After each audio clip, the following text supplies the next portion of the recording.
បើសិនជាគេសួរថាតើឆាអីដែលខ្ញុំចូលចិត្តហើយញ៉ាំអត់ធុញសោះគឺឆាលោកឡាក់សាច់គោនេះឯងគឺខ្ញុំញ៉ាំអត់ចេះធុញទេហើយណាមួយទៀតមានស្ទាប់ជាមួយនឹងបន្លែអញ្ចឹងទៀតកាន់តែអែមកាន់តែឆ្ងាញ់ខ្ញុំចូលចិត្តខ្លាំងអញ្ចឹងណាចឹងថ្ងៃនេះដែរគឺខ្ញុំមកធ្វើឆាលោកឡាក់សាច់គោសម្រាប់ហូបបាយបួសពេលយប់ឡើងហើយសាច់គោគឺខ្ញុំហាន់ជាលក្ខណៈដូចគ្រាប់លោកឡាក់អញ្ចឹងណាសម្រាប់បងប្អូនចង់ហាន់ជាទម្រង់បែបណាក៏បានដែរអត់បញ្ហាអីទេតែសម្រាប់នឹងខ្ញុំគឺនឹងខ្ញុំហាន់បែបអញ្ចឹងហ្មងទៅបន្ទាប់មកទៀតគឺខ្ញុំធ្វើការហាន់បន្លែដែលមានដូចជាទឹកសក់មានប៉េងប៉ោះមានខ្ទឹមបារាំងហើយនិងសាឡាត់ស្រួយខ្ញុំប្រើសាឡាត់ស្រួយទៅវាឆ្ងាញ់ណាស់បងប្អូនសម្រាប់ពុកម៉ែបងប្អូនអត់ចូលចិត្តខ្ទឹមបារាំងបាច់ចាំដាក់ក៏បានដែរបន្ទាប់មកទៀតគឺខ្ញុំរៀបបន្លែហ្នឹងដាក់ទៅក្នុងចានឲ្យវាមានសោភ័ណភាពបែបនេះសម្រាប់ការឆាលោកឡាក់គឺខ្ញុំប្រឡាក់សាច់ជាមួយនឹងគ្រឿងផ្សំឲ្យហើយដែលមានដូចជាម្សៅស៊ុបស្ករសម្រេចទឹកប៉េងប៉ោះទឹកប្រេងខ្យងទឹកស៊ីអ៊ីវហើយនិងទឹកត្រីអញ្ចឹងណាបងប្អូនសម្រាប់បងប្អូនដែលស្ដាប់អត់ទាន់ទេគឺបងប្អូនអាចមើល Subtitle ឬក៏អក្សរខ្មែរដែលខ្ញុំបានដាក់នៅខាងក្រោមនឹងបានតមកទៀតគឺបងប្អូនកុំភ្លេចលាយម្សៅឆាជាមួយនឹងទឹកមួយកូនចានអញ្ចឹងឲ្យហើយមកបងប្អូន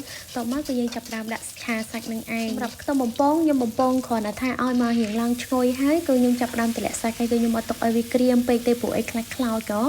ហើយផ្សាច់នឹងដែរគឺយើងប្រឡាក់ហើយគឺយើងអត់ចាំបាច់ត្រូវដាក់គ្រឿងផ្សំអីទៀតទេណាមួយទៀតគឺធ្វើបែបនេះគឺស្រួលហើយឆាលោកបាក់របស់យើងគឺមានរសជាតិឆ្ងាញ់ហ្មងបងប្អូនខ្ញុំឆាគឺខ្ញុំអត់ទុកយូរពេកទេបងប្អូនឆាមកឲ្យមកឆ្អិនមកល្មមហើយគឺខ្ញុំចាប់ផ្ដើមចាក់ទឹកម្សៅឆានឹងឯងគឺអត់ចាក់ទាំងនៅសាច់គោនៅឆៅណាបងប្អូនគឺឆាក់នៅពេលដែលសាច់គោរបស់យើងគឺចាប់ផ្ដើមរៀងឆ្អិនដែរអញ្ចឹងណាហើយបានមកស្ទុះមកគឺជាការស្រេចតែម្ដងគឺអត់ទុកយូរពេកទេកាលណាដែលទុកយូរពេកទៅគឺសាច់គោរបស់យើងវារៀងឡើងស្វិតអត់ផុយឆ្ងាញ់ទេមកទៀតគឺខ្ញុំចាប់ផ្ដើមរោយជាមួយនឹងស្លឹកខ្ទឹមដាក់លម្អជាមួយនឹងម្ទេសបន្តិចមកដើម្បីវាមានសោភ័ណភាពហើយខ្ញុំញ៉ាំជាមួយនឹងពងទាចៀនហើយនឹងទឹកម្រេចអូយឆ្ងាញ់ខ្លាំងមែនតើហ្មង